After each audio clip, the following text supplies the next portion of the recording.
And so Jesus here, as Redables says, he's on the boundary between two worlds, and he's praying to be permitted to the glory he had with the Father.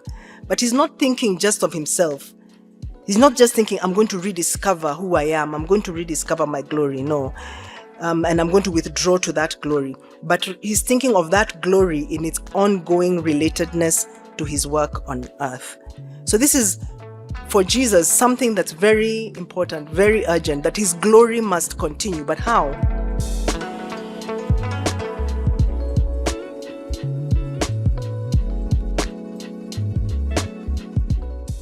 Okay, so Jesus as priest.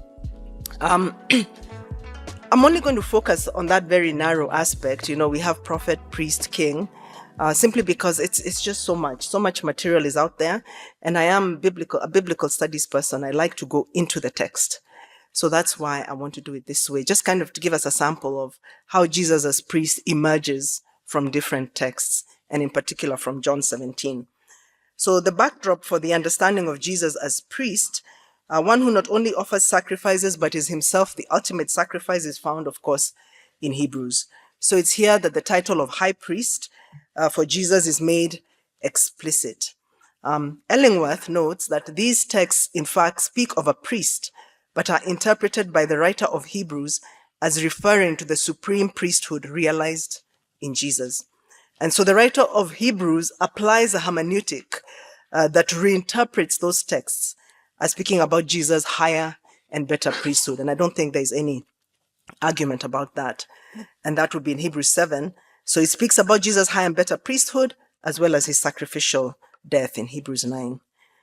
But I think that there are other texts, such as John 17, that provide us with earlier hints that Jesus should be accorded this title. And so that's what we're going to be looking at. So the more common designation for this prayer is the high priestly prayer. And I'll just tell you, there's some people who've said, perhaps we should just call it the farewell prayer. That's, like Ridabos, or even the prayer of Jesus, like Carson, because they say there's no textual warrant for calling it a high priestly prayer. But I would argue that within this prayer, we see that Jesus is revealed as functioning as a mediator, and he's offering prayers on behalf of himself, his disciples, and all believers. I think these can be considered to be priestly activities. At least some of what priests did was to offer up mediatory prayers. So it's with respect to Jesus as priest that this text will be approached. That's already my assumption as I engage with the text, that this is as Jesus as priest. So the purpose of this paper is to demonstrate that an Afrocentric hermeneutic, and if I've lost you already by saying Afrocentric hermeneutic, just please keep with me, because it's not what you think, okay? So an Afrocentric hermeneutic that considers the contextual situatedness of readers reveals insights about the text that a Western hermeneutic might not see. So that's what I'm trying to do. I'm trying to say, where are the blind spots in a Western hermeneutic, and how does a more Afrocentric hermeneutic show us more the contours of the text, in greater detail perhaps. But I also hope that this approach will enable readers, especially my African students, and of course I'm speaking as an African, so I want to enable readers to challenge the assumptions that African readers hold about priests in their own contexts, and establish that the priesthood of Jesus is indeed superior. And I'll explain a little bit more about that as we keep going along.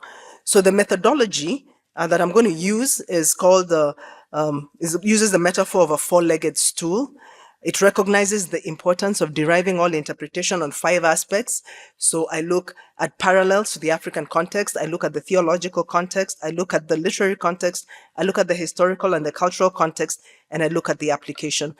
I'm sure those terms are familiar to you. So I use categories traditionally used in a Western hermeneutical framework, but I conceptualize them from an African perspective. So I give an African conceptualization to them. The reason I use the similar categories is because our students are used to those categories, so they are able to engage with those.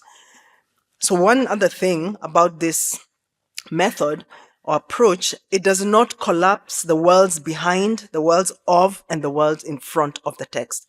A lot of contextual hermeneutics will collapse those three worlds and position themselves as though they were the original readers, but I don't do that. I have all three of them stand in a context that must be interrogated, and the two horizons of meaning, that is, as intended for the readers, and significance, as applied to the modern reader, are kept distinct. So I have that meaning significance distinction. And then in order to avoid a double hermeneutical gap, which is what happens when you move from an African context into a Western context into the Bible and then back again, that's what I call a double hermeneutical gap. So in order to avoid that, my approach is based on the concept of moving from the known to the unknown. So what is known in our African context into the unknown of the Bible. So it recognizes that parallels between biblical and African cultures and worldviews can be used as bridges to promote understanding, internalization, and application of the biblical text. So it has an intercultural dialogue as its basis. And this can be applied actually in any culture. You can use this method in any culture, except when it comes to the particular analysis. There is where I use a more African approaches. So do contextual readings have value? I mean, you might be sitting there thinking, I don't think that we need to have any kind of contextual reading of texts. From the onset of modern hermeneutics in the early 19th and early 20th centuries, with figures such as Schleiermacher and Dilthey, many scholars argued that Bible interpretation was neutral. But of course now, more theories in hermeneutics acknowledge that all interpretation carries with it a certain ideology or ideologies. Whether you know it or not, you come into the text with your assumptions. So that's what I'm saying. So Thistleton points out that there's a recognition of the two-sided nature of historical conditioning. In other words, the interpreter also stands in a given historical context and tradition, and the text and interpreter are in constant engagement. So this is what I would say: you read the Bible and the Bible reads you at the same time. So since readers are contextually situated within their cultural settings and cannot realistically remove themselves from that situation, it's clear that there is a mutually reinforcing relationship between our culture's worldview with its assumptions and our interpretation. So there is that relationship. So as an example, take the story of the tortoise and the hare. So one day, tortoise and hare get into this argument about who is better, who is, faster. And so they decide to settle it with a race. So tortoise challenges hare to a race. And of course, just given the morphology of tortoise, we know he can't win. Nobody expects him to win, of course. But what tortoise does is he looks for his relatives, the ones that are the same size and the color as he is, and then he places them along the path of the race. So as they're racing, each one jumps out ahead of hare, so that every time hare is running, he consistently sees tortoise ahead of him. So each one keeps running out ahead of him. At the end of the race, tortoise is, of course, the undisputed winner. So without knowing which rules to apply or how to read, one might misunderstand this story to be a criticism of tortoise's deception. So this story actually teaches that cooperation is necessary in society. And it's also a story that emphasizes the importance of honor in an honor-shame culture. So was that a surprise to you, that it's teaching us about honor-shame? I didn't think so. But in a Western context, most of the hearers would say this is deceptive. How he's winning with deceptive methods. But this is an appeal to a higher moral ethic, and that ethic is that a family or a village or a clan must work together in unity to see that disgrace never comes to it. So our contextual situatedness leads us to different ways of reading the story. So I do think, yes, contextual rereadings are important. They reveal insights we might not otherwise see, and they are useful in helping us recognize that we are all spatially and temporally located in a particular context, and that context influences how we understand the Bible and live out our faith. So what I'm going to be looking at is John 17, in particular verses 20 to 26. So, like I said, we're going to look at the four-legged stool methodology. So the first leg is parallels to the African context. The first parallel I see is the priestly role. So I'm going to look at parallels with regards to the role as well as parallels with regard to the contents of the prayer itself. So we can have several parallels, but I'm just going to focus on those two. Now, when you think about priests, priests are religious and spiritual leaders. I think in any context, we would agree with that. And religious history will show that the priesthood has been the official institution that has mediated and maintained a state of equilibrium between the sacred and the profane aspects of society, and that has exercised a stabilizing influence on social structures and on cultic organizations. So that's also the case in Africa. The priest would play a similar role. I would imagine it would be the same here in Hinduism. So Geman defines a priest as a religious specialist who presides over ritual ceremonies within the society. A priest serves as a ritual leader and spokesman for religious ceremonies. But I think that when we think about priests in Africa, we also have to remember it was also used loosely to include almost every religious leader. Anybody who performs religious duties, whether it's in temples or shrines or sacred groves, that would be considered loosely a priest, like a head of a family, or even an elder or other recognized leader, a diviner. All those would be considered priests. So the priest, in the technical sense of the word, as we understand it, he functioned as the chief intermediary or the mediator between divinity and or divinities, because some African cultures do have several divinities, not all, and human beings. So he was the religious symbol of God, and that was understood. And he was the religious head, in much the same way that the king or the chief was the political symbol of God's presence. So that's how you need to understand his importance. But even this religio-political distinction is kind of artificial, because the African worldview is very holistic.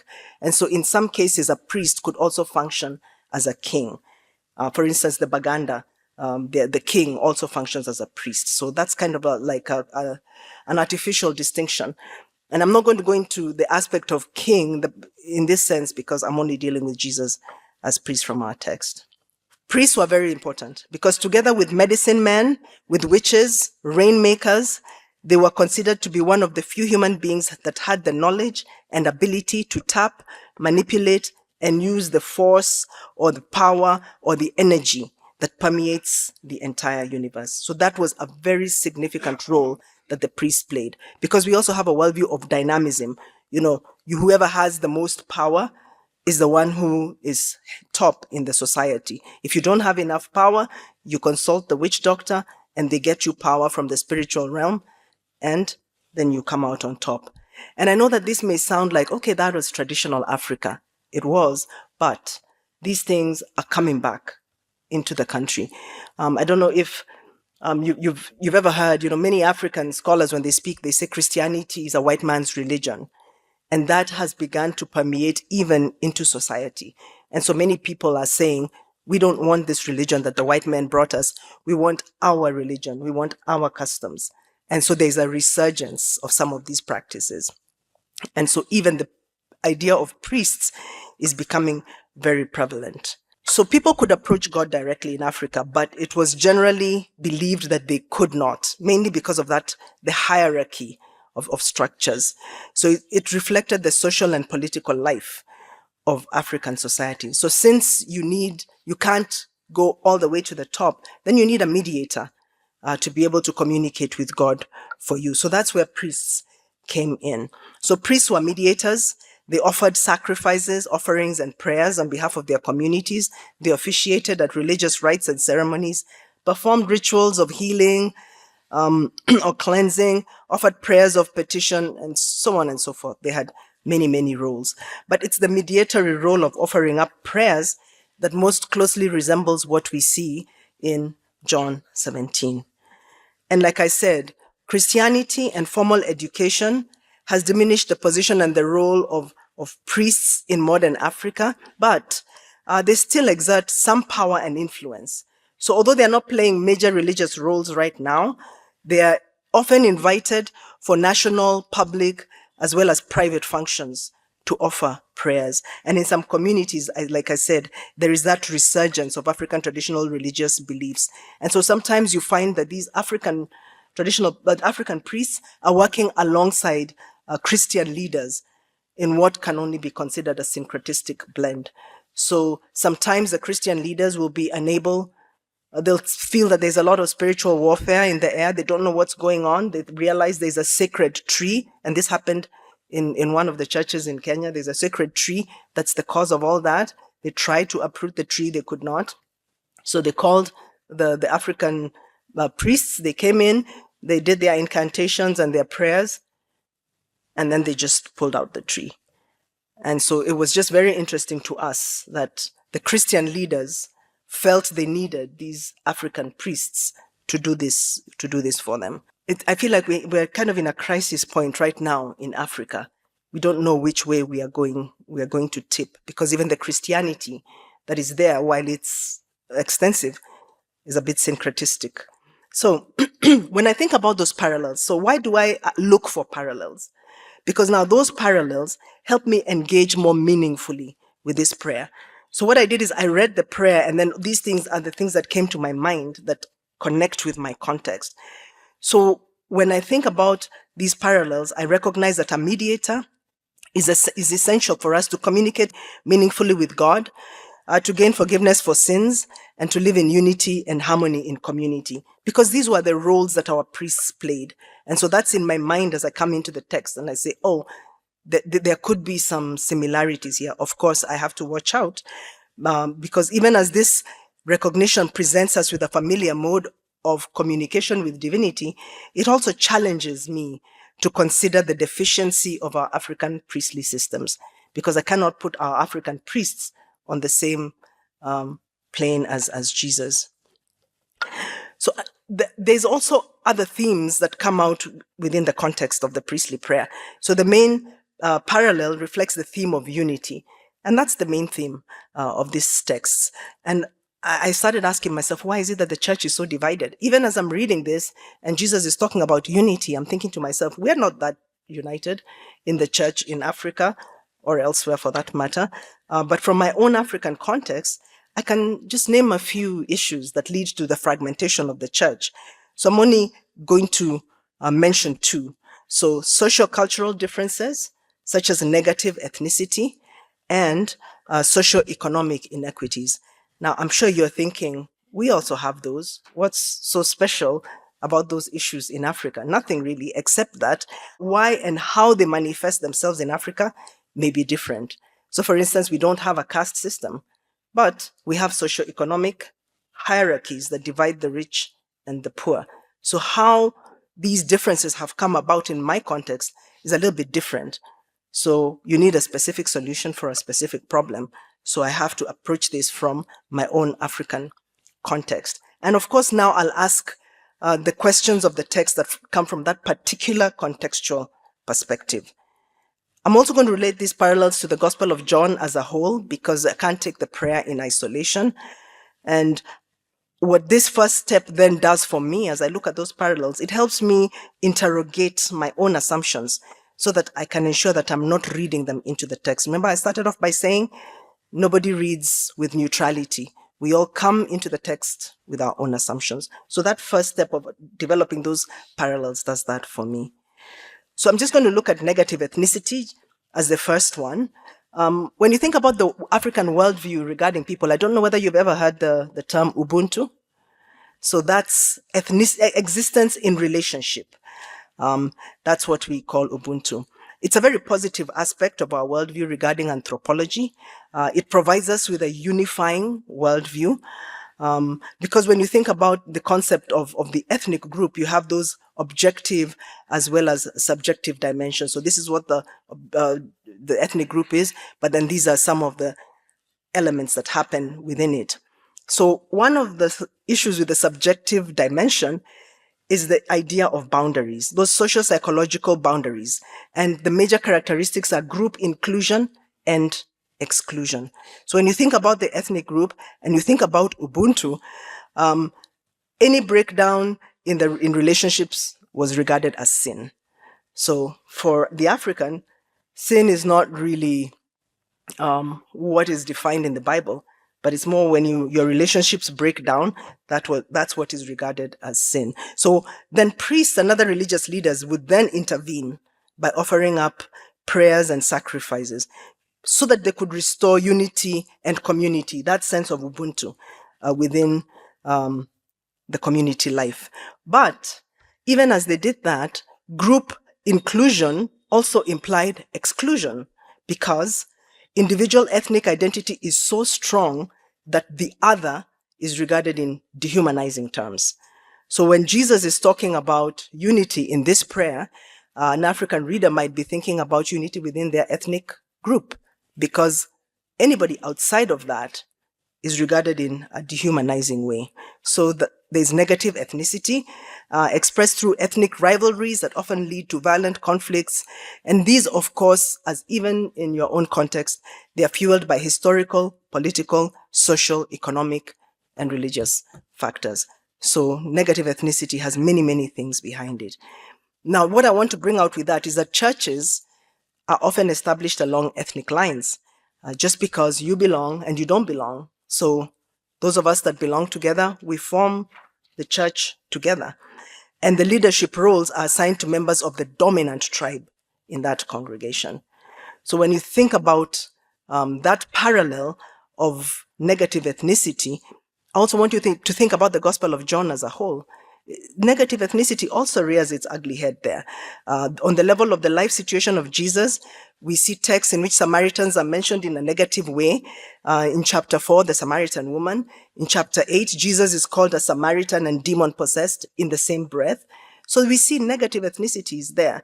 We can connect with it as African readers who are experiencing negative ethnicity in our own context, because we see it in the Bible. And if you think about the context of the readers, Jewish and Christian relations were also severely strained, because Jewish Christians had been expelled from the synagogues. So we see that as well, a kind of negative ethnicity coming there. And then Jews and Gentiles, of course, also had difficulties getting along. So our situations of negative ethnicity help us relate to the ethnic tensions that dot the landscape of this gospel. And I'm sure it's the same with you. If you read this prayer and you think about unity, maybe you think about what's happening in India and you think, no, we have issues with this idea of unity. I'm just going to look at the second, I'm not going to look at gender inequalities because I don't have time, but I'll just look at the socioeconomic parallels. So we have socioeconomic inequities. And again, this is not a uniquely African situation. In every society, there are the haves and the have-nots, of course, but African countries continue to have the highest poverty rates in the world. We have a very rapid growing middle class, but at the same time, it's like the number of the poor are increasing, and they're being pushed down by this middle class that's struggling not to be pushed down, but to get to where the rich are. And so development aid says that in 2021, there were 490 million people in Africa living in extreme poverty. That's 36% of the total population. So if I continue to take Kenya as an example, because that's what I know best, we're still heavily influenced by the structures that were established during, the colonial period. There's a distinct class system in place. Cross-pollination across this socio-economic divide is very rare. And so the poor only have access to the more affluent churches through a few social welfare programs. They're not going to be comfortable coming in, walking perhaps with tattered clothes and sitting where, people with their big cars have come in with their designer dresses or whatever, what have you. They won't be comfortable. And the rich will not be comfortable having them. So there's no way, even though they have the commonality in Christ, there's no way for them to talk to one another. So they only have, the social welfare programs, and even those are very few. But we really cannot call that, the body of Christ when there is a lack of that kind of interaction. So we see that this socioeconomic divide also existed in the life situation of Jesus. And John notes Jesus' words in 12:28, in which Jesus counters Judas' hypocrisy, "For the poor you have with you always." It reflects a society that included both the rich and the poor. It doesn't mean we don't do anything about it, but the that rich-poor dynamic is something that's always going to be with us. So we can see that historical context also reflects this inequity in the life of the church. So for me, when I'm reading and I think about those things, I think about my Kenyan situation, I'm able to engage with the text or to enter into the text with understanding, but I can't stop there, because if I stop there, that means that I am reading my own situation into the text and drawing out meaning. So we go to the next step, which is the theological context. So the next three steps kind of help us check our assumptions and check our understanding of the meaning of the text. So I'm not going to spend a lot of time on this because time is really going fast. But there are at least three main themes in terms of the theological context of this prayer. The first is the glorification of the Father through Jesus' death and exaltation. The second is the theme of unity, which, as I said, really runs through that prayer. But primarily, you see the eternal unity of Father and Son being expressed there and in its relation to the incarnation. But you also see a unity amongst believers, between believers, Jesus and the Father. So there's a lot of, different dynamics to this unity. And then, of course, we have the theme of sending.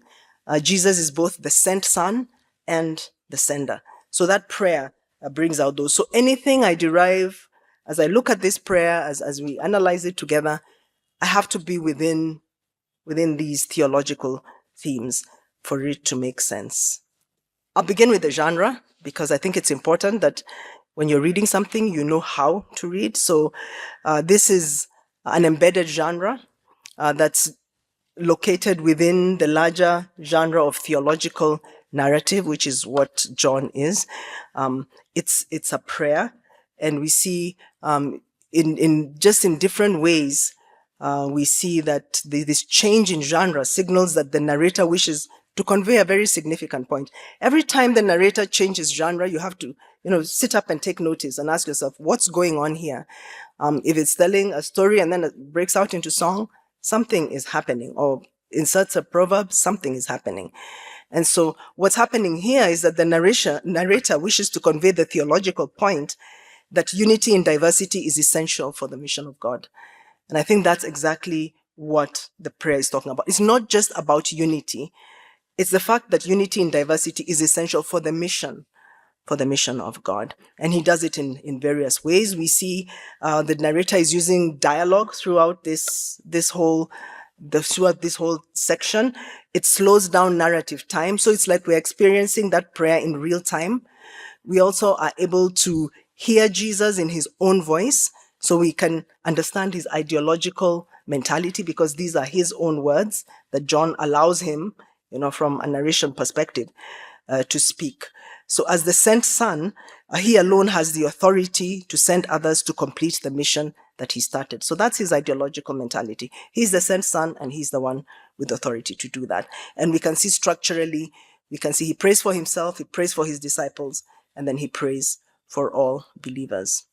As I said, Jesus begins with a prayer for himself, then he prays for his disciples, and we see that they actually belong to God, and he says that quite clearly. So he's praying for their protection in the world, for the disciples' protection in the world, because he knows they're going to have so much opposition to face in terms of hatred from the world. Believers who come to Christ are facing such hardship. They need protection. So he prays for their unity, because when we think about Christians and the protection that comes from God, we also have to think about the idea that unity is key to that. And he also prays for their sanctification in the truth. And this is why I say this is about mission, because sanctification for John is always for the purpose of mission. And so that sanctification, as we see, is in the sphere or the realm of truth. So that truth is opposed to the world. So we see those verses in the beginning revealing Jesus' ideological mentality, because it shows sanctification for mission presupposes community. You cannot be a Christian walking in this world all by yourself. It's not possible. You need community. And that's what Jesus is praying. That's what he's telling them there. So they needed to continue their task as a group. Community is indispensable for the continuation of the mission of Jesus. So that's what those first few verses are. So he prepares them for their own sending, not as individuals, but within the context of this newly constituted corporate entity. But of course, we know he's saying that to the disciples, but it also has implications for us. We also learn something from that unity is very important if we are going to continue the mission of God. So I think about my own context, and this aspect of community and unity, it really resonates deeply with Africans. But still the idea of community continues to be narrow. So again, this text is challenging my assumptions as I read it, because I'm thinking, okay, unity, what does that mean for me? Also, the idea of group exclusion means that unity is very narrowly defined. It's a very narrowly defined construct, which regards the other as an outsider. And so this is challenging me as a Christian to ask myself, who is an insider? Who is an outsider from my cultural context? So it challenges my assumptions and makes me realize, no, an insider and outsider is only on the basis of belief in Christ. It has nothing to do with my social positioning or with my ethnic group. So Jesus, this prayer will force me to reconsider my definition and to note that the new community is one that is held together in unity by Jesus Christ itself. And also this new community has to orient itself towards mission, because that's what the first parts, the prayer that Jesus prays for himself and the prayer that he prays for his disciples, it's revealing that old parameters have been eradicated. All ethnic and social boundaries have been redefined. And so as I read that first part of the prayer, that's what's going on in my mind. I'm thinking, yes, this prayer is doing something. It's causing me to change my worldview and my assumptions with regards to who belongs and who doesn't belong and how mission fits into that. So let me just look at the text very briefly, because this is really where I want us to focus. Jesus concludes his prayer with a prayer for all believers. In Swahili, the Swahili people of East Africa, we have a saying that says, umoja ni nguvu, meaning unity is strength. So this is a testament to the power of communities that work together. And when I read this part, that's what I feel, yes, indeed, unity is strength. We see it in verse 21, when we see the Father and the Son operating in community. As they operate in community, they achieve so much. Their goals are one, they are aligned in purpose, because now Jesus, as the sent Son, faithfully represents the Father as he carries out his mission. Now, if I think about, I brought out the parallel before of priests and their roles. In the African context, it was also expected that priests would faithfully represent the divinity or the divinities they served. So here, when we understand what priests were meant to do and what they continue to do in my African context, I come a step closer to understanding what Jesus is doing as the sent Son. So I step into the prayer with greater familiarity. So if you can see what I'm doing, I'm using my assumptions positively. I'm not ignoring them. I'm not saying I'm coming to the text blind. I'm saying this is what I know. This is what I believe. These are some of the assumptions I hold, and I bring them into the text, and then I allow the text to challenge those assumptions. And from verses 20 to 21, we see that unity is both vertical as well as horizontal, and it's also critical for Jesus' mission. So we know that. I don't know whether in Jesus' time, the disciples would have understood this very clearly, because the disciples, they were not very diverse. They were, all Jews.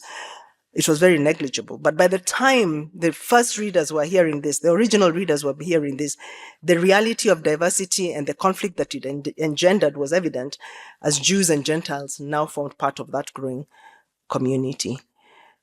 I talked about the idea of Ubuntu, and I wanted to give you a statement that was given by Desmond Tutu, which I thought, really is a good statement. Ubuntu is to say, my humanity is caught up, is inextricably bound up in what is yours. We say a person is a person through other persons. It's not, I think, therefore I am. It says rather, I am human because I belong, I participate, I share. So what dehumanizes you inexorably dehumanizes me.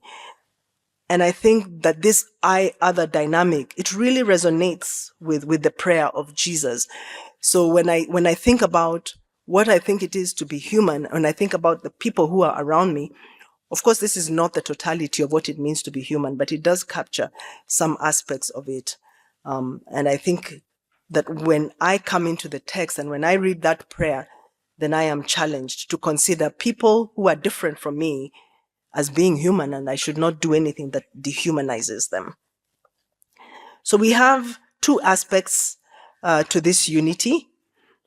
It is a contemporary unity that brings people together, and it brings believers of any one age or time. And as a historical unity, it binds present and future generations of believers to their predecessors. So I think we need to also remember, when we talk about unity, we can talk about contemporary unity as we are here, but also those who have gone on ahead of us. We are united to them because of our relationship with Christ. But I did want to say that unity is not the goal of the new community of faith, because you might be hearing that. It's not the goal. And it doesn't imply that that unity participates in the ontological unity of Father and Son. So the unity is a unity predicated on adherence to the revelation the Father mediated to the first disciples through his Son, the revelation they accepted and then passed on. So it's also not just simply ecclesiastical or organizational unity, and it definitely is not uniformity. So we need to remember that. So before I go to the historical context, let me just finish just looking at the text together. In verse 21 again, we see that the unity of the church plays a vital role in influencing those who will come to believe in Jesus, and that he is the sent Son. So it's not unity in itself, or even the presentation of the church as a unified movement that engenders belief in Christ. And I think we know that there are many groups around us that have a display of unity and of love, but are not bound together by Christ. So it's not just the fact that we are united that makes us special, if I can say that. But what engenders this belief is that the display of unity and love, and Carson says this, is so compelling, so unworldly, that their witness as to who Jesus is becomes explainable only if Jesus truly is the revealer whom the Father has sent. So as we demonstrate this unity and this love, and the world sees it, they are forced to conclude that Jesus is indeed the sent Son. But when they see us fighting and, doing what we are currently doing in many places of the world, they just look away and they say, this Jesus has no power. But that unity is the one that shows, yes, truly Jesus is the one. He is the revealer whom the Father has sent. And it's not just outward, of course. It's an inward transformation of the heart that is reflected in genuine love towards those previously considered outsiders. And you can think within your own context, who is it that you consider to be an outsider? And how then should you relate to that person? And then I just want to talk little bit about glory, because I think glory is very important. In just verses 22 and 23, Jesus says he has given all believers everywhere the glory that he himself had received from the Father. And I think this is reflective of that Old Testament concept of the glory of God. And so it's an antecedent glory, which relates to his pre-existent, and it's a transcendent glory, which relates to his incarnation. And so Jesus here, as read about, says he's on the boundary between two worlds, and he's praying to be permitted to the glory he had with the Father. But he's not thinking just of himself.